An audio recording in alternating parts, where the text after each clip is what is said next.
Real. Let me be the first to say that if you are possessed, targeted, or followed by something, it is seriously unfashionable. Another thing I will say from my experience, don't think you can get away with it after 1 or 2 exorcisms. It takes a long time to slowly erode. I've heard more often than not that they can't be exorcised. I'm T. In my case, it's been about 2.5 years. Just to let you know, my body is healthy and I can live my life like a normal person.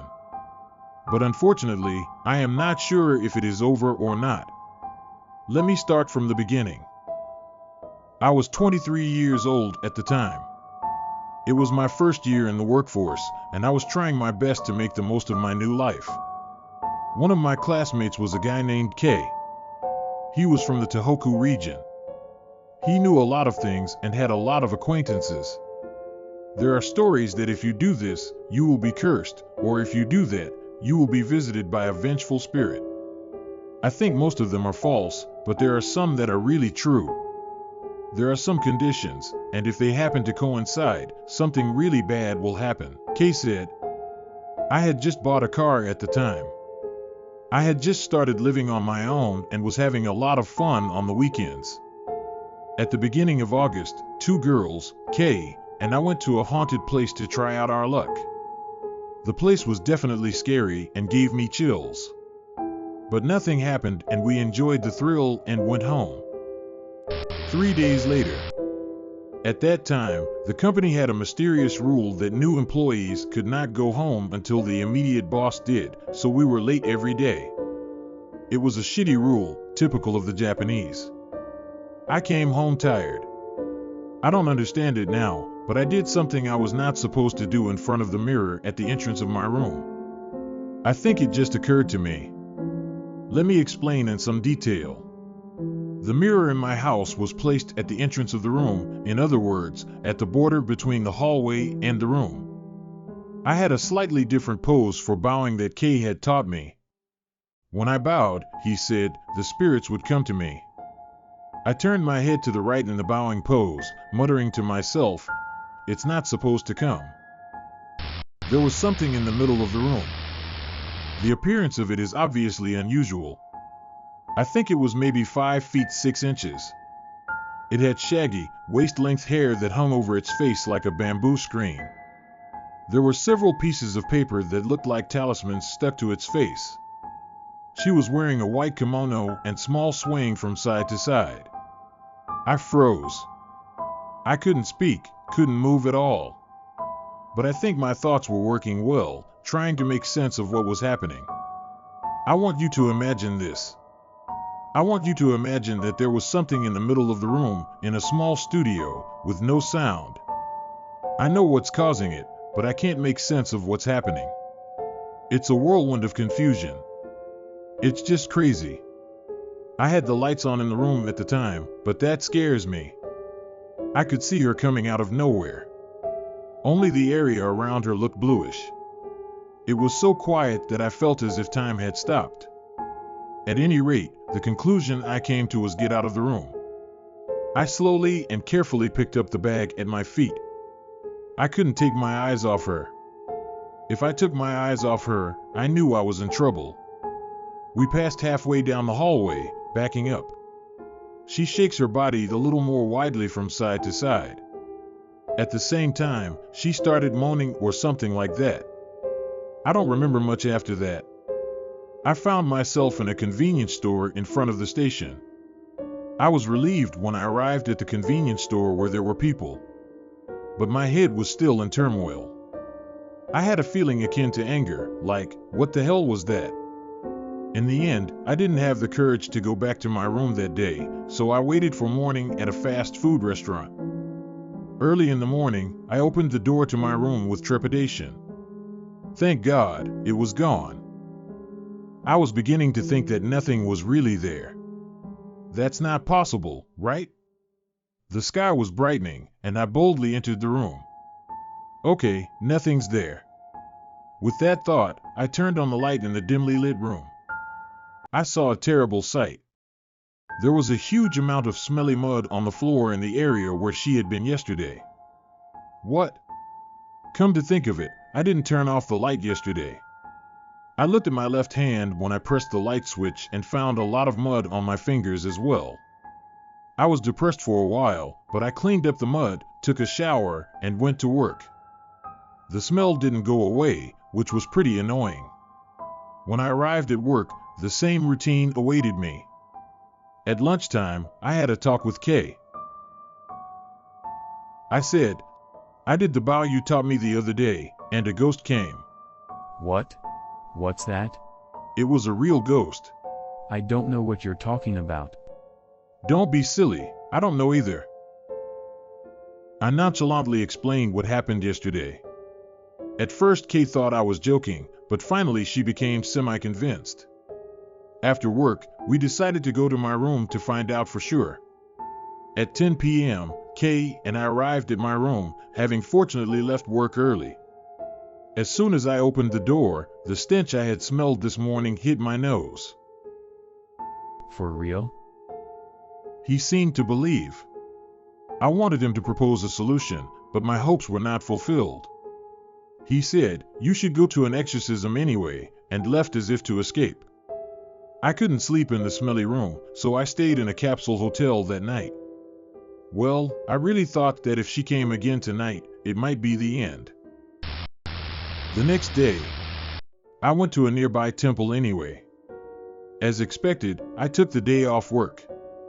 I explained to the monk how it happened. I don't know, I'm not a specialist of that. Why don't you take it easy for a while? I'm sure it's just your imagination. That's how the world works. That day, I visited several famous temples and shrines nearby, but all of them gave me the same response. I turned to my parents. To be precise, I wanted to consult a nun named Ms. S., to whom my grandmother had been indebted. I couldn't think of anyone else who would take me seriously.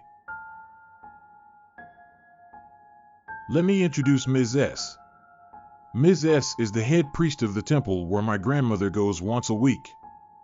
I have met her several times. She is a person who has been serving the Buddha. She has a warm personality and speaks in a calm and gentle manner. She was the only person I knew who I could possibly rely on. The sun was setting and it was just before 9 p.m. when I arrived at the bus stop nearest my parents' house. It was a country town, so even at 9 p.m. there were few people around. The memories of the day before yesterday flashed back to me, and I was quite frightened, but fortunately the vengeful spirit did not appear. After a while, I noticed something strange about my body. I felt something hot around the base of my neck. If I were to use an analogy, it was like having a string wrapped around my neck and being shifted from side to side. I felt a chill when I touched my neck. It was hot. Only my neck was hot. Moreover, it began to tingle. It was like I had a rash. I got scared and ran as fast as I could to my parents' house. When I opened the front door of my parents' house, my mother looked at me and said, "What happened to your neck?" I looked in the mirror at the front door. There was a red line at the base of my neck, as if there was a rope wrapped around it. When I looked closer, I saw a fine rash floating in the air. As one would expect, my body began to tremble. Without replying to my mother, I ran up the stairs and repeated Namo Amida Butsu in front of the small Buddha statue in her room. There was nothing else I could do. My father, worried, asked, "What's wrong?" He came running. My mother, sensing something was wrong with me, called my grandmother. There was no escape for me. I was in a terrible situation. I finally understood. 3 days passed after I returned to my parents' house and understood the situation I was in. I was mentally trapped and suffered from a high fever for 2 days. By noon of the second day, blood began to ooze from my neck, and by the morning of the third day, the blood from my neck had stopped. My fever had dropped to a slight fever and I had calmed down a little. However, I felt an unusual itching sensation around my neck. It was prickly, painful, and itchy. When pillows, bedding, towels, etc. touched it, there would be a small pain. I tried to avoid touching it as much as possible. I tried not to worry about it, but when I went to the bathroom, I couldn't help but notice it and looked in the mirror. I had to see what was happening to me to feel better. The mirror showed a situation I had never seen before. The redness on his neck had receded, but the rash had grown. It was so disgusting that it still gives me goosebumps when I remember it. The rash was filled with pus, and it looked like an oversized pimple that was crawling all over the place. Most of them were oozing pus, and it was so horrifying and sickening that I threw up on the spot. I washed my neck with fresh water, borrowed some ointment from my mother, applied it, and returned to my futon in tears. I couldn't think about anything. Why me? About the time I was sobbing, my cell phone rang, and it was Kay. Hey. How are you doing? No, I'm not good. Are you in trouble? Trouble is not the word I'd use. I know a friend of mine who can get rid of spirits. I'll introduce him to you. It costs money. It costs money? Yes. Do you request it? How much money? I heard 500,000 yen. 500,000? I was desperate for money, but I had no choice if I wanted to be released from fear and suffering. To cut a long story short, while I was repeating Namu Amitabutsu in front of the Buddha statue, my mother was making a phone call to my grandmother. My grandmother immediately consulted Ms. S. Eventually, Ms. S. agreed to come over. However, Ms. S. is very busy and very old. He said it would be 3 weeks before he could come here. In other words, the anxiety and fear would continue for 3 weeks. It was a situation where anything could happen. I had to do everything I could to calm down. It was after 11 p.m. when Kay returned my call. Sorry to keep you waiting. He said he could go tomorrow. Okay, thank you. Will you come to my house? Yes. They are going by car, so please give me the address. Price, can we do it later? Maybe it's okay? Okay. Call me when you get close. After that, I had a dream. A young woman in white kimono was sitting on the floor next to me. She bowed deeply with 3 fingers and walked out of the room. Before she left the room, she bowed deeply once more.